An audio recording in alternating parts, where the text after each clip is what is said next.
بعض لوگ زنا، شراب نوشی وغیرہ جیسے گناہ دیکھتے ہیں تو بڑے سیخ پا ہو جاتے ہیں، مگر قبروں، آستانوں، مزاروں پر ماتھا ٹیکنے یا انہیں چومنے یا ان کی عبادت بجا لانے والوں کو دیکھ کر ان کے ماتھے پر بل تک نہیں آتا۔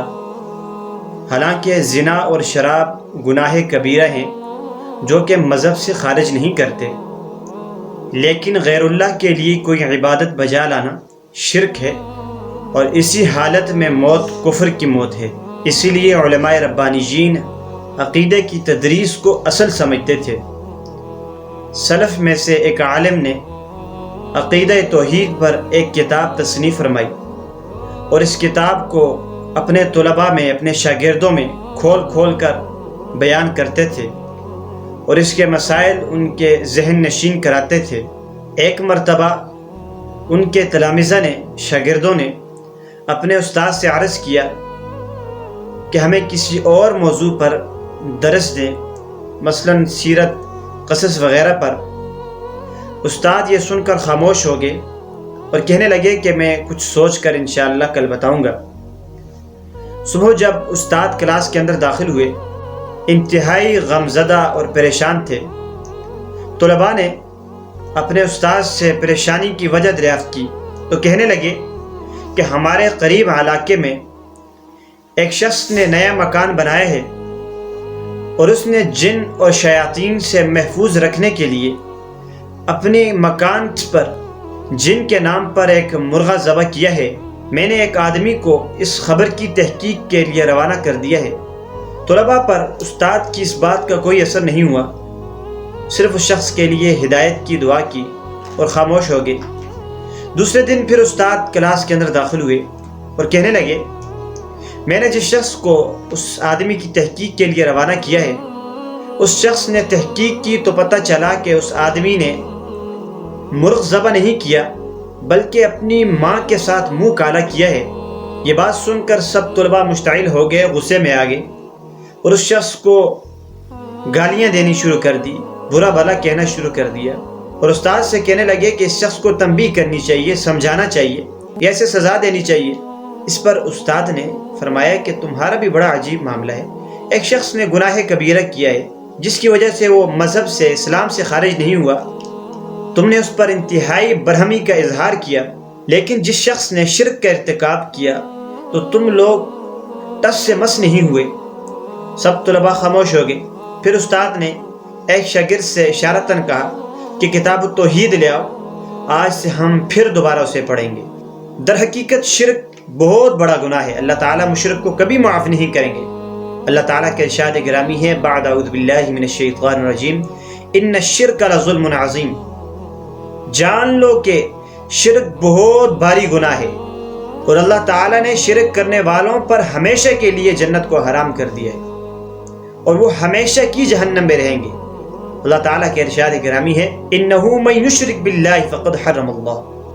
جو شخص شرک میں مبتلا ہوا، اس کی ساری عبادات، نماز، روزہ، حج، زکوٰۃ، صدقات، جہاد، سارا کچھ جو ہے وہ ضائع ہو جائے گا۔ شرک کی مختلف صورتیں ہیں، ان میں سے بعض تو دائرہ اسلام سے خارج کر دیتی ہیں، اور اگر کوئی شخص بغیر توبہ کیے مر گیا اسی حالت میں شرک کا ارتکاب کرتے ہوئے، تو وہ ہمیشہ کی جہنم میں رہے گا۔ مثلا غیر اللہ کو پکارنا اور غیر اللہ کا تقرب حاصل کرنے کے لیے اس کے نام پر جانور ذبح کرنا، اس کے لیے نظر و نیاز نکالنا، مثلا صاحب قبر کو پکارنا، اس کے نام پر کسی چیز کو، کسی جانور کو ذبح کرنا، صاحب قبر سے، مردوں سے خوف کھانا کہ یہ تکلیف کے اندر، یہ بیماری کے اندر مبتلا کر سکتے ہیں، اور غیر اللہ سے ایسی چیز کی توقع رکھنا، امید وابستہ رکھنا جو اللہ کے سوا کوئی نہیں کر سکتا، مثلا غیر اللہ سے مناجات مانگنا، مشکل اور مصائب کو دور کرانا، جیسے کہ آج کل مزاروں پر، آستانوں پر، قبروں پر کیا جاتا ہے، وہاں پر جا کے ہمارے لوگ کرتے ہیں۔ قبروں کی زیارت کو صرف اس لیے مشروع کرا دیا گیا کہ اس سے عبرت حاصل کی جائے، اور مردوں کے لیے، قبر والوں کے لیے دعا کی جائے، دعائیں مانگی جائے۔ آپ صلی اللہ علیہ وسلم کا ارشاد گرامی ہے کہ قبروں کی زیارت کو جایا کرو کہ وہ تمہیں آخرت کی یاد دلائیں گی، اور یہ قبروں کی زیارت کرنا صرف اور صرف مردوں کے لیے ہے، عورتیں اس سے مستثنی ہیں۔ آقا مدنی صلی اللہ علیہ وسلم نے ان عورتوں پر لعنت فرمائی ہے جو قبروں پر جاتی ہیں۔ وجہ یہ ہے کہ عورتوں کی قبرستان میں جانے کی وجہ سے وہ فتنے میں مبتلا ہو سکتی ہیں، یا ان کی وجہ سے فتنہ پھیل سکتا ہے، لوگ فتنوں کے اندر مبتلا ہو سکتے ہیں۔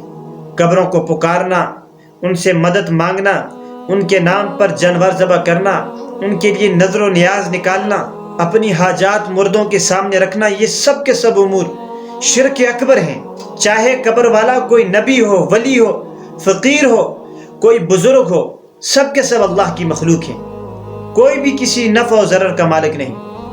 آپ صلی اللہ علیہ وسلم اللہ تعالیٰ کو سب سے زیادہ محبوب ہیں۔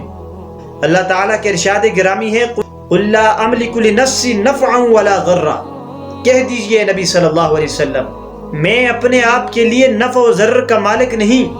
بعض جاہل لوگ رسول اللہ صلی اللہ علیہ وسلم کی قبر مبارک پر جاتے ہیں، ان سے مدد کی درخواست کرتے ہیں، ان سے مدد مانگتے ہیں، ان سے دعائیں مانگتے ہیں، یا حضرت حسین رضی اللہ عنہ یا شیخ عبد القادر جیلانی رحمہ اللہ کی قبر کے پاس جا کر یہ حرکتیں کرتے ہیں۔ یہ سب کا سب شرک کرتے ہیں، اور قبروں پر جا کر قرآن مجید کی تلاوت کرنا، نماز پڑھنا، یہ بدعت ہے۔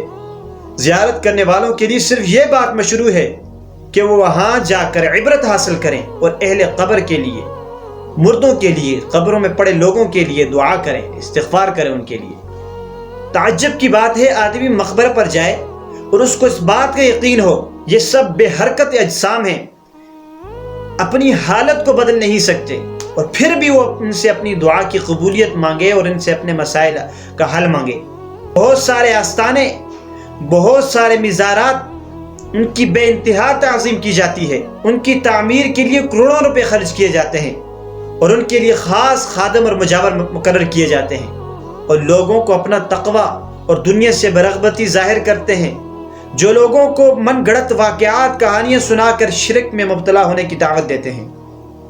یہ سب لوگ قابل رحم ہیں، ان کے لیے ہدایت کی دعا کرنی چاہیے، اور ہر انسان، ہر مسلمان اپنے آپ کو اس قسم کے گناہوں سے اور اس قسم کے لوگوں سے بچائے جو لوگوں کے عقیدے کو خراب کر کے شرک کے اندر مبتلا کرتے ہیں۔